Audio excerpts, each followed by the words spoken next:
Pangkat setara KSAD, Panglima OPM dan 9 algojonya dicegat Satgas Kartens.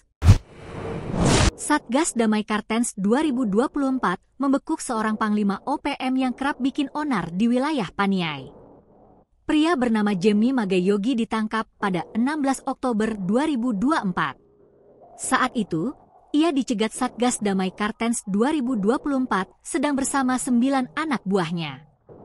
Kepala Operasi Satgas Damai Kartens 2024, Brigjen Pol Faizal Ramadhani, mengatakan Jemmy merupakan pimpinan OPM di wilayah Paniai. Jimmy memiliki jabatan penting, yakni Panglima Kepala Staf Angkatan Darat West Papua Army Divisi 2 Pemka 4 Paniai. Ketika ditangkap, Jimmy dan anak buahnya diduga sedang perjalanan menuju Paniai.